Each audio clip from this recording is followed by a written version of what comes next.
RV Deshpande जी ने मुझे डांट भी दिया कि मैं देर में आई, फिर मुझे ये भी कह दिया कि जल्दी में जा रही हो तो कम बोलो। कहा कि 50 साल से राजनीति में है इसलिए उनको अलाउड है मुझे डांटना, लेकिन मैं जो मेरे मन में है वो बोलना चाहती हूँ।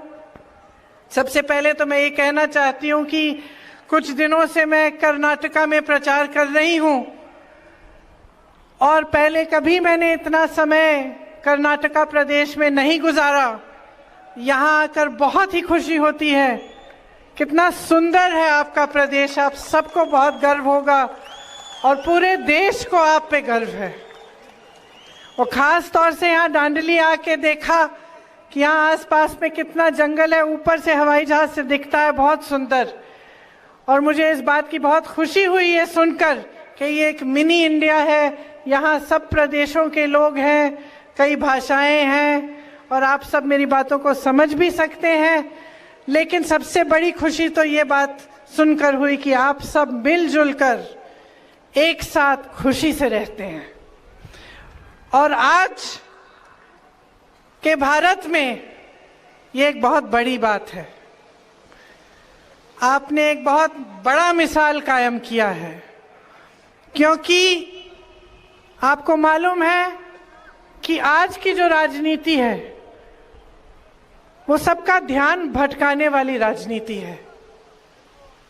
जितने भी नेता भाजपा के आपके सामने आते हैं उनका ये प्रयास होता है कि चुनाव के समय हम अलग अलग कौन से मुद्दे ले आए लोगों के सामने कि लोग अपने जज्बातों के आधार पर हमें वोट दे दें।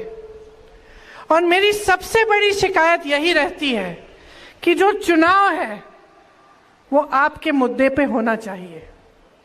आपके मुद्दे क्या हैं? अभी मैं इससे पहले वाली मीटिंग में एक महिला से मिली और मैंने पूछा, जीवन कैसा है, क्या क्या करती हो, महंगाई है, बच्चों के रोजगार है, क्या स्थिति है तुम्हारी। उससे पहले जब 2 दिन पहले मैं कर्नाटका में थी, मैं कुछ लड़कों से मिली, नौजवान थे। मैंने पूछा पढ़े लिखे हो, जवाब आया हाँ। किसी ने बीटेक की थी, किसी ने बीए की थी। नौकरी है? नौकरी नहीं है। तो देखिए, आप पब्लिक हो, हम सब आपके सामने आते हैं। मैं अपनी बात करूंगी, कांग्रेस की बात करूंगी, कोई और आएगा बीजेपी की बात करेगा, कोई और आएगा किसी और दल की करेगा। तो आपको कैसे समझना है कि आपके हित में कौन बात कर रहा है और कौन अपने ही हित में, अपने ही लालच के लिए, अपनी सत्ता बनाने के लिए बात कर रहा है। इसके लिए सबसे बड़ी चीज आपका ही अनुभव है। आपका जीवन कैसा है? तो मैं आपसे पूछना चाहती हूं, पिछले 3.5 सालों से बीजेपी की सरकार चल रही है कर्नाटका में।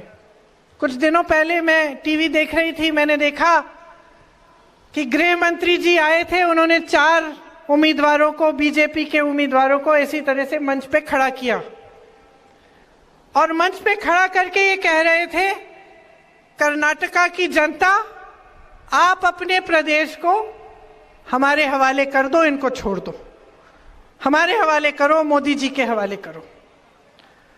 तो मेरे मन में ये बात आई कि पिछले 3.5 सालों के लिए किसके हवाले था? क्या बीजेपी के हवाले नहीं था? क्या इनकी सरकार नहीं है? और परिस्थितियां क्या है? आज महंगाई इतनी हो गई है, आपको गैस सिलेंडर 1200 रुपए में मिल रहा है, दाल नहीं खरीद पाते, अन्न नहीं खरीद पाते, बच्चों की स्कूल की फीस महंगी है, जहां देखो वहां जीएसटी है। छोटे छोटे जो मेरे दुकानदार भाई बहन हैं क्या करते हैं? हर चीज पे पहले तो नोटबंदी आई, उसके बाद जीएसटी। महंगाई इतनी बढ़ चुकी है कि आप गुजारा नहीं कर पा रहे हैं। नौजवान कितने हैं यहाँ? हाथ उठा के दिखाओ। नौजवानी उठाना, पता चला बुजुर्गों ने भी उठा लिया हाथ। आप में से कितने बेरोजगार हैं बताइए, हाथ उठाइए। काफी? आप में से कितनों को सरकार ने नौकरी दी है 3.5 सालों में? किसी को नहीं दी। अब आपको मालूम होगा कि 2.5 लाख रोजगार खाली पड़े हैं। सरकार के 2.5 लाख पद खाली हैं। इसका मतलब है कि आपको रोजगार मिल सकते थे, लेकिन आपको नहीं दिए गए। आपके माँ बाप ने मेहनत करके ईमानदारी से आपको शिक्षित किया। शिक्षित तो तमाम है नौजवान यहाँ कर्नाटका के, लेकिन आपको रोजगार नहीं मिल रहा। तो महंगाई बढ़ रही है, टैक्स बढ़ रहे हैं, किसानों को फसल का दाम नहीं मिल रहा है। जहां गन्ने का किसान है वो रो रहा है, जहां कपास का किसान है वो रो रहा है। उनको दाम नहीं मिलते सही, और जो भी उनको इस्तेमाल करना पड़ता है किसानी खेती करने के लिए, उस पे भी जीएसटी है।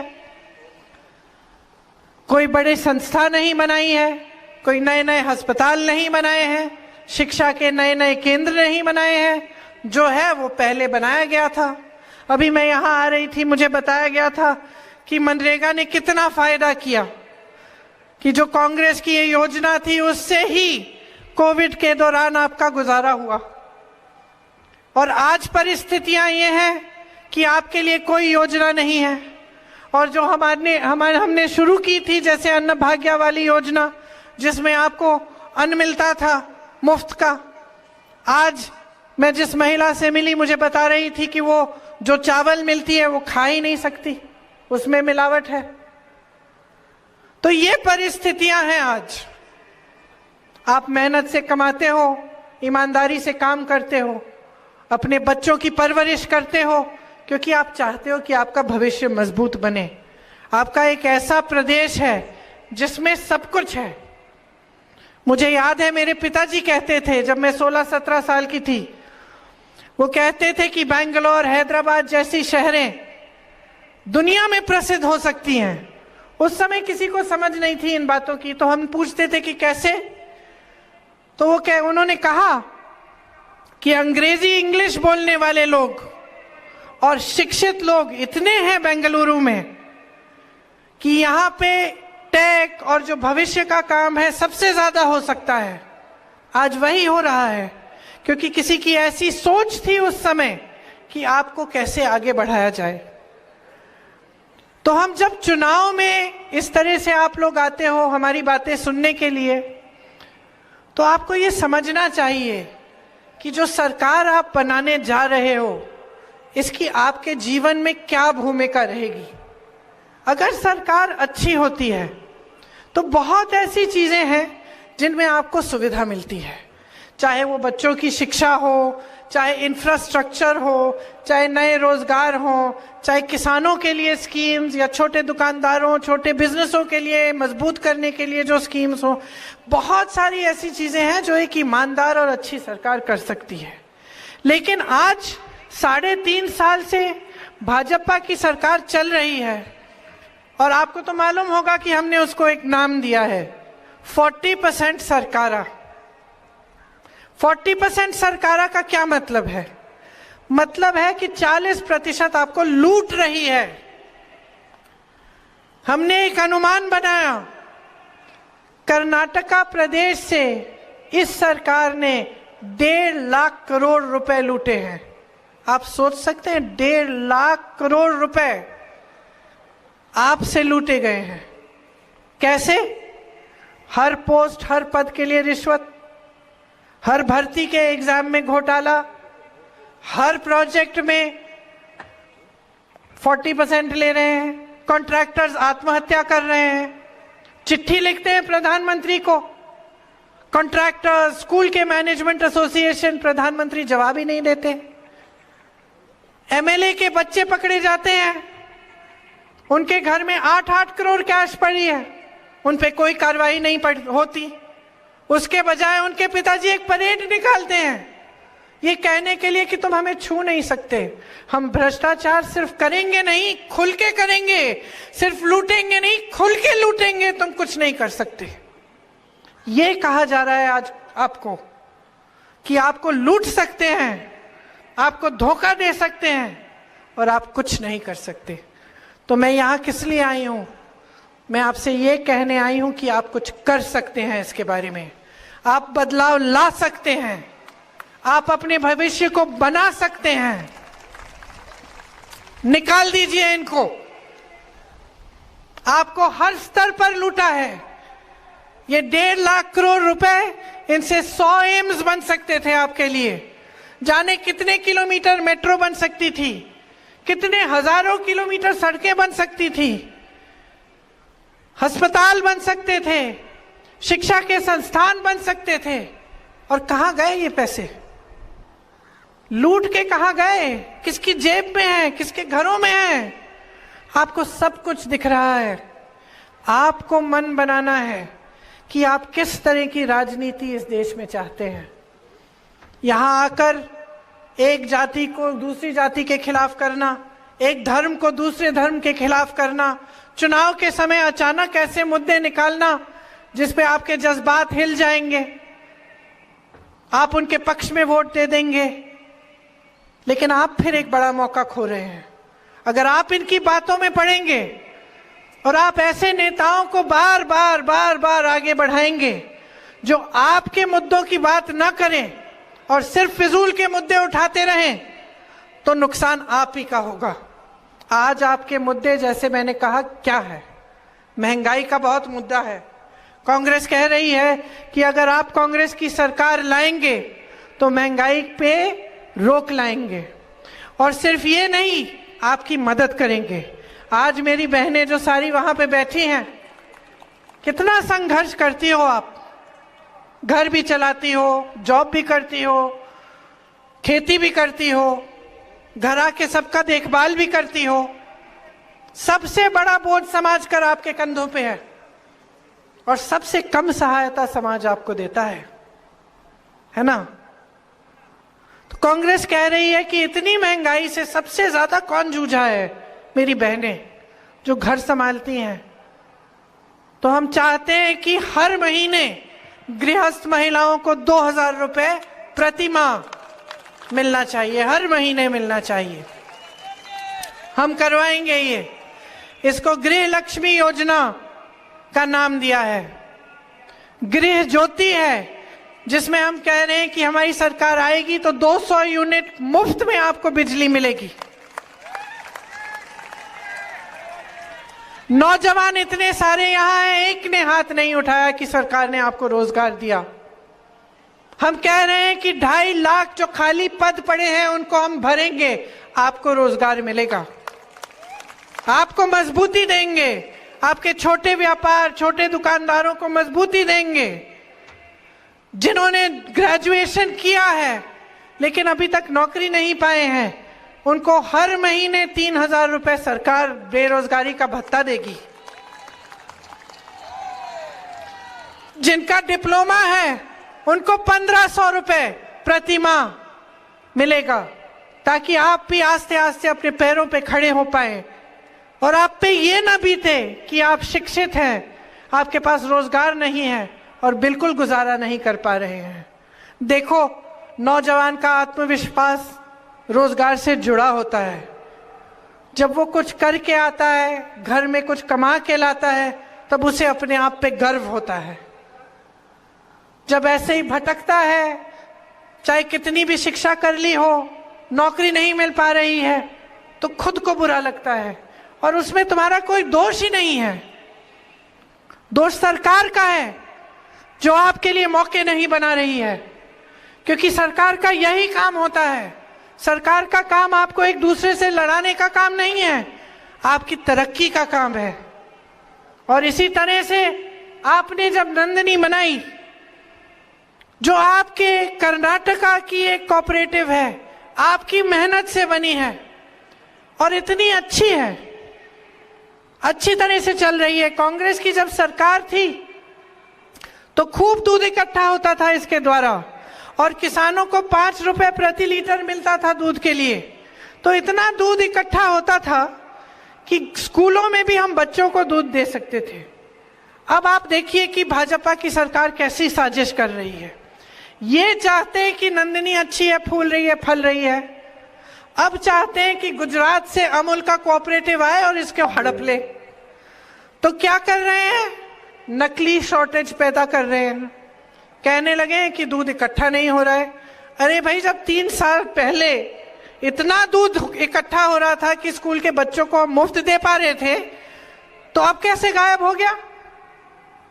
क्योंकि आप करवा रहे हैं, और करवा इसलिए रहे हैं क्योंकि चाहते हैं कि गुजरात का कोऑपरेटिव आए और आपकी नंदिनी को हड़प ले। ये है इस सरकार की नीयत। और सिर्फ यहां नहीं, हर स्तर पर लूट, जहां जहां इनको दिखता है कि कुछ अच्छा हो रहा है, उसमें लालच भर जाती है इनमें, और उसमें से अपने लिए कुछ निकालने की कोशिश होती है। लेकिन सरकार का काम है आपको देना, आपसे लेना नहीं। ये जो संपत्ति लूटी जा रही है, ये आपकी है। जो सरकार सिर्फ बड़े बड़े उद्योगपतियों का फायदा देख रही है, पीएसयूज को उन्हें दे दिए,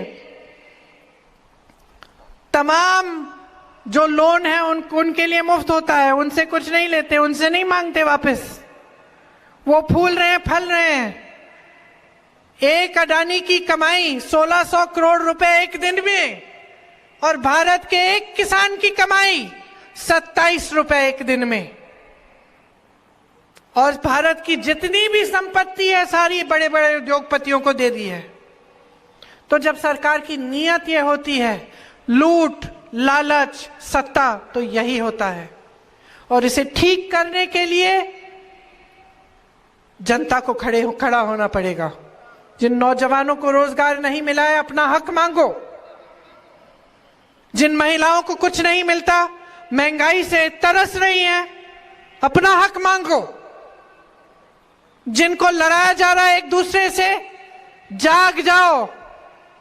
इस लड़ाई झगड़े से सिर्फ उन्हीं का फायदा हो रहा है, तुम्हारा नहीं हो रहा है।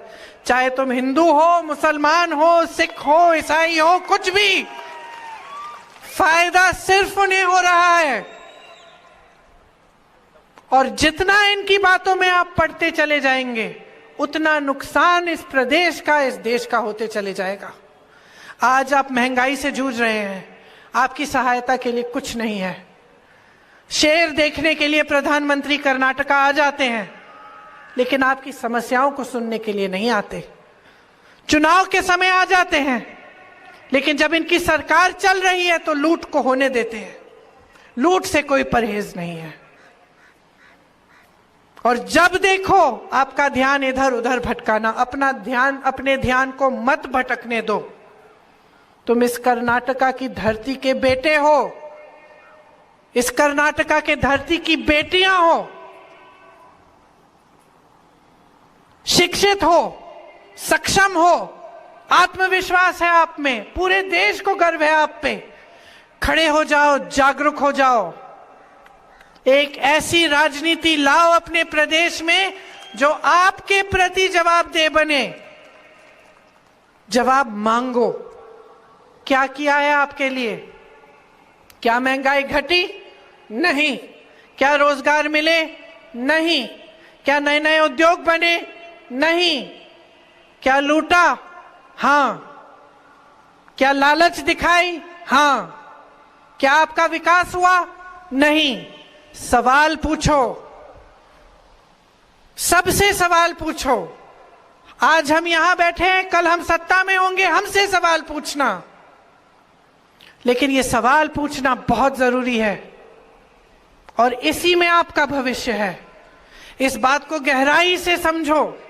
आज यहां आकर मेरी बातें सुनना काफी नहीं है, मुझे पसंद करना काफी नहीं है।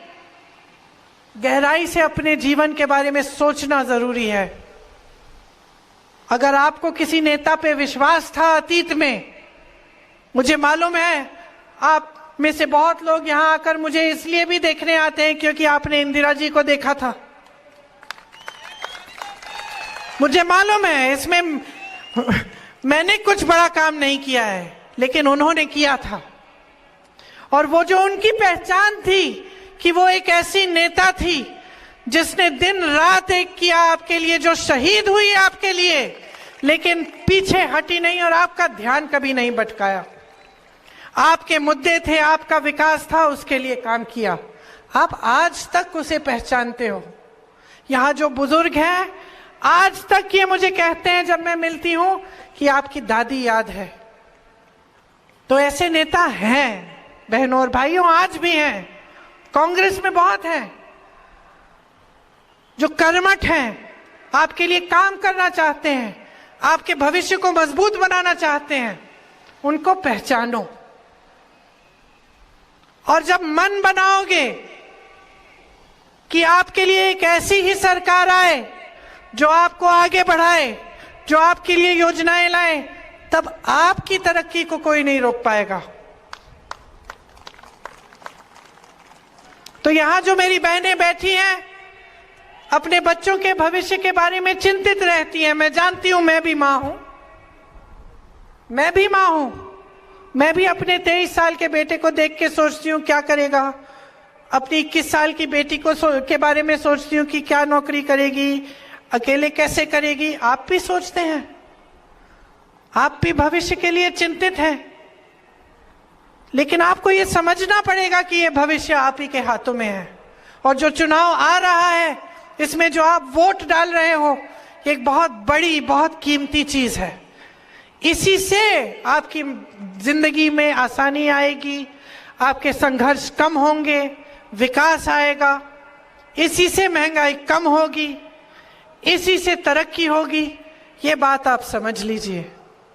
तो बार बार मैं ये दोहरा रही हूं कि आपका प्रदेश एक ऐसा प्रदेश है जिसको श्री नारायण गुरु जी, श्री बसवन्ना जी जैसे महात्माओं ने सींचा। उनकी शिक्षा, उनसे आपकी परवरिश हुई है। आपकी संस्कृति, आपकी सभ्यता महान है। और ये संस्कृति, ये सभ्यता आपको एक ही चीज बताती है, सत्य के मार्ग पर चलो और जागरूक हो। उन्हीं का सपना था, उन्हीं का सपना था कि ऐसी सरकारें बने आपके लिए, लोग ऐसे लोग राज करें जो आपके लिए, पब्लिक के लिए समर्पित रहे। और वही सपना आपका ही होगा, क्योंकि कोई संघर्ष चाहता नहीं है, कोई महंगाई में जूझना नहीं चाहता, कोई नहीं चाहता कि अपने बच्चे को बड़ा करे, शिक्षित करे, इतनी मेहनत करके आगे बढ़ाए और फिर बच्चा ऐसे ही भटक रहा है, उसके लिए नौकरी नहीं है, कोई नहीं चाहता। इसीलिए इस बहुत महत्वपूर्ण मौके को समझिए और जब आप वोट डालने जाएंगे तो अपने पक्ष में वोट दीजिए, अपने भविष्य के लिए, अपने कर्नाटका के लिए, अपने प्रदेश के गर्व के लिए। आपने देखा होगा कि किस तरह की बातें उठती हैं। आरक्षण की बात हुई, आपको बताया गया कि आरक्षण बढ़ाया जाएगा। कर्नाटका में बहुत सारे एड्स भी डाले, बहुत सारी बातें की। वही सरकार भाजपा की कर्नाटका में, भाजपा की केंद्र में कुछ नहीं किया। 9th शेड्यूल में डालना था, नहीं डाला। तो कैसा आरक्षण बढ़ाएंगे? यहां पे झूठ, वहां पे रोक। तो पहचान लीजिए कि आपके सामने क्या है। बहुत समय से ये राजनीति चल रही है देश में, अब बहुत फूट फैला दी, बहुत गुस्सा चढ़ा दिया लोगों को, बहुत महंगाई दे दी आपको। और आपको इसी तरह से रखने के लिए उनका फायदा होता है। अगर आप बेरोजगार हैं, आप नाराज रहेंगे। अगर नौजवान में गुस्सा होता है, उसमें गुस्सा बहुत आसानी से भटकाया जा सकता है, बहुत आसानी से कहा जा सकता है कि भाई तुम्हें ये नहीं मिल रहा है, उसकी वजह से जाओ उससे लड़ो। तो आपको बेरोजगार रखना, आपको गरीब रखना, आपको त्रस्त रखना, आपको संघर्ष में रखना, किसी का फायदा हो रहा है इससे, कोई जानबूझ के कर रहा है। खड़े हो जाओ, मत करने दो, अपना भविष्य खुद बनाओ। सारी पार्टियों के स्कीम्स देखो, सारों की गारंटी, सारों के वचन देखो। ये देखो कि किसने अपना वचन निभाया, किसने अपना वचन तोड़ा। आज कांग्रेस की सरकारें राजस्थान में, छत्तीसगढ़ में, हिमाचल में एक एक वचन रखने का काम कर रही हैं। पुरानी पेंशन स्कीम बोला, पुरानी पेंशन स्कीम छत्तीसगढ़, राजस्थान में लागू है। किसानों का कर्ज माफ करने की बात कही, किसानों के कर्ज माफ किए। महिलाओं को कुछ देने का ऐलान किया, वो काम शुरू हो रहा है।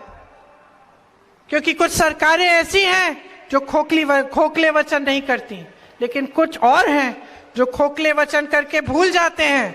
आपको मालूम है बीजेपी की सरकार ने पिछले चुनाव से पहले कर्नाटका में 26 वचन किए महिलाओं को, उनमें से 24 नहीं रखे, 24 नहीं रखे, सिर्फ 2 रखे। तो आप सोच समझकर अपने आप आकलन करिए कि आपके लिए किसने काम किया है, किसने नहीं किया है। जिस महिला से मैं मिली अभी पिछले मीटिंग में, उसने मुझे बताया कि पिछली सरकार में जब कांग्रेस थी तो उसको चावल मिलती थी मुफ्त की। आज मुझे बताया कि वो खाने लायक नहीं है। तो वो जानती है ना कि पहले क्या हो रहा था, आज क्या हो रहा है। इसी तरह से अगर आपने पहले सिलेंडर कम का खरीदा, आज 1200 का खरीद रही हो, तो जानती हो ना कि क्या हो रहा है। अगर आपको शिक्षा के संस्थान मिले, आपने बच्चों की शिक्षा कराई कांग्रेस के राज में, और आज उसको नौकरी नहीं मिल रही है, तो आप जानते हो कि क्या हो रहा है। तो आपसे बड़ा विवेक किसी में नहीं है। मैं पूरा विश्वास करती हूं आपके विवेक में। मैं जानती हूं कि जब आप चुनोगे तो आप अपने लिए चुनोगे, और जब अपने लिए चुनने की बात होगी तो सिर्फ कांग्रेस का हाथ होगा। इसीलिए आप सबसे मैं आग्रह करती हूं कि आप अपने कर्नाटका को बनाने के लिए, मजबूत रखने के लिए इस चुनाव में बदलाव लाओ। क्योंकि बहुत हो चुका है, आपने बहुत सह लिया है और सहने की जरूरत नहीं है। आपको अपना भविष्य बनाना है, अपने बच्चों को आगे बढ़ाना है, और हम चाहते हैं कि कांग्रेस की सरकार आपके साथ इस भविष्य में भागीदार बने, लूट बंद हो, आपकी संपत्ति आपके हाथों में हो, और एक साथ हम आगे बढ़े कर्नाटका के गर्व के लिए और देश के गर्व के लिए। आप सबको बहुत बहुत धन्यवाद। आपने मेरी बातें सुनी। मैं क्षमा चाहती हूँ कि मुझे देर हो गई, और पता नहीं मैंने काफी बोला कि नहीं, वो तो देशमुख जी बताएंगे, देश पांडे जी बताएंगे।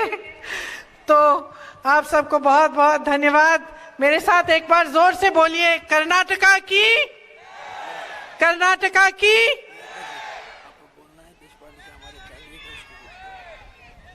देश पांडे जी कह रहे हैं, आइए, देश पांडे जी कह रहे हैं कि इनको जरूर वोट दे दीजिएगा ताकि ये भी उस तरक्की और उस भविष्य में भागीदार बन पाए।